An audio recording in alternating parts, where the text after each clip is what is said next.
मेरे परम प्रिय दर्शकों, आज हम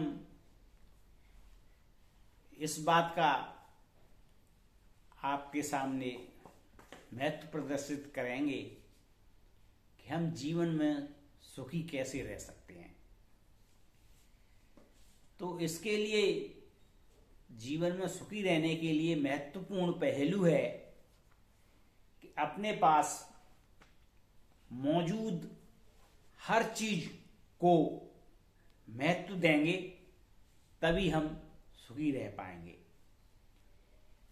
अब ये हम कैसे कह सकते हैं कि हम अपने पास हर चीज को महत्व दे रहे हैं? तो जैसे हम झोपड़ी में रहते हैं, तो उस झोपड़ी में रहकर भी हम अपने को किले में रहने के समान महसूस कर सकते हैं, क्योंकि ये सब मन का बनाया हुआ खेल है कि हम महल में रह रहे हैं या झोपड़ी में रह रहे हैं। मन के हारे हार है, मन के जीते जीत, पार ब्रह्म से पाइया मन ही से प्रतीत। अगर हम मन को थोड़ा सा भी कंट्रोल करने की कोशिश करें तो हमें सुख ही सुख प्राप्त हो सकता है। तो भगवान श्री कृष्ण कहते हैं कि हम संवेदी वस्तुओं के प्रति आकर्षित होते हैं, जो उनकी और हमारे अधिक झुकाव का कारण बनती हैं।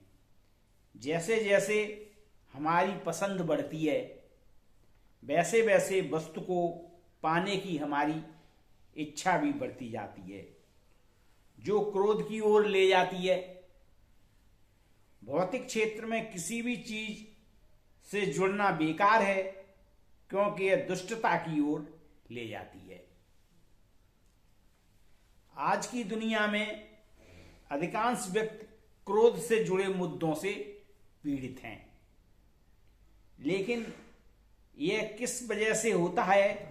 कभी कभी यह केवल हमारी तीव्र चाहत होती है, वह पाने की जो हमारे पास नहीं हो सकती। हालांकि लंबे समय में यह व्यवहार बढ़ता है और अधिक समस्याएं पैदा करता है।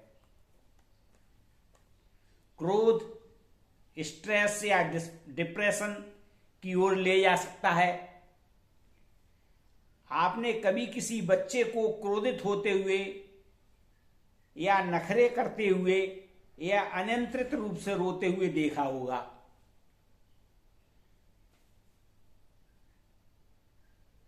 बच्चा एक बार खिलौना या मनचाही कोई अन्य वस्तु प्राप्त करने के बाद ही रुकता है।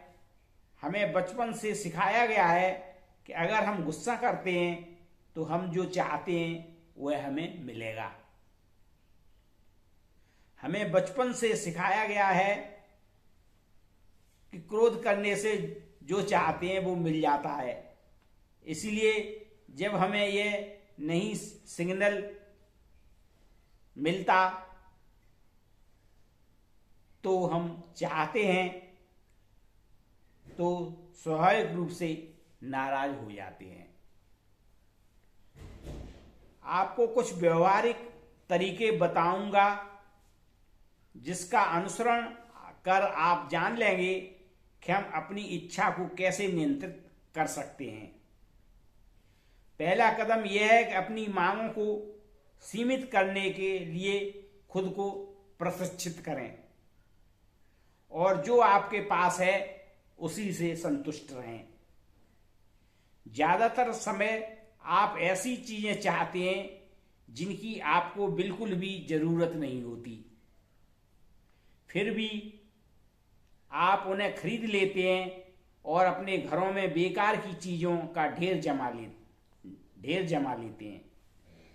आप सफल महसूस करने के प्रयास से चीजें खरीदते रहते हैं या एक उपलब्धि से दूसरी उपलब्धि की ओर बढ़ते रहते हैं, लेकिन चीजों और उपलब्धियों का मतलब कभी भी सच्ची सफलता नहीं हो सकता। क्योंकि जीवन तब सफल नहीं होता जब आपको सब कुछ मिल जाए जो आप कभी चाहते थे, बल्कि तब जब आप अपने पास मौजूद हर चीज को महत्व दें। जब आपकी संतुष्टि और संतोष होगा तो एक झोंपड़ी भी महल की तरह आरामदायक आपको लगेगी, और जब मन में असंतोष हो तो बड़े से बड़ा महल भी कोई भी सुख सुविधा आपको न तो शांत करेगी और न सुकून देगी। दूसरा यह है कि आप एक एक करके अपने व्यसनों पर काबू पाएं। आप अक्सर कुछ व्यसनों से मजबूर हो जाते हैं। बहुत से लोग चाय या कॉफी के आदी होते हैं। यह समय पर न मिले तो परेशान हो जाते हैं। यदि आप कैफीन के आदी हैं तो आपको धीरे धीरे इसके सेवन को सीमित करना चाहिए। अंत में व्यसनों के प्रति निष्पक्ष रहना सीखें ताकि इच्छा आपके विचारों पर नियंत्रण न कर ले। जहां भी जल्दबाजी है, याद रखें क्रोध या भय का कोई रूप है। क्रोध या चिंता हमें जल्दबाजी में कार्य करने के लिए प्रेरित करती है, क्योंकि यदि हम सोचते हैं कि हमारा क्रोध कम हो सकता है, इसीलिए हमेशा क्रोध वाली जगह से कोई भी कार्य करने से बचना चाहिए। अपना अगला कदम उठाने से पहले प्रत्येक वस्तु का विश्लेषण करें।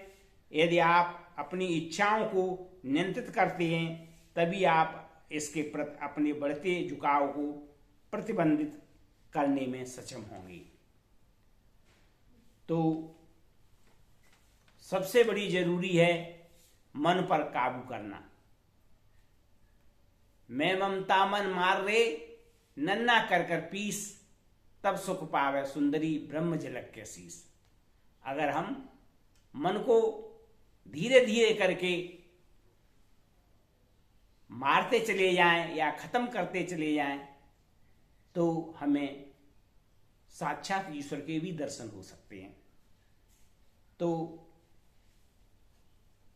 हर चीज को महत्व दें, लेकिन वो सीमित रूप से और उसी तरह दें कि अगर वो न हो तो उसके बिना भी वो अपने काम में बाधा न पैदा करे। अतः मेरे परम प्रिय दर्शकों, यह मेरी विवेचना आपको कैसी लगी, इसके बारे में आप लाइक करें, सब्सक्राइब करें और कमेंट करें। धन्यवाद।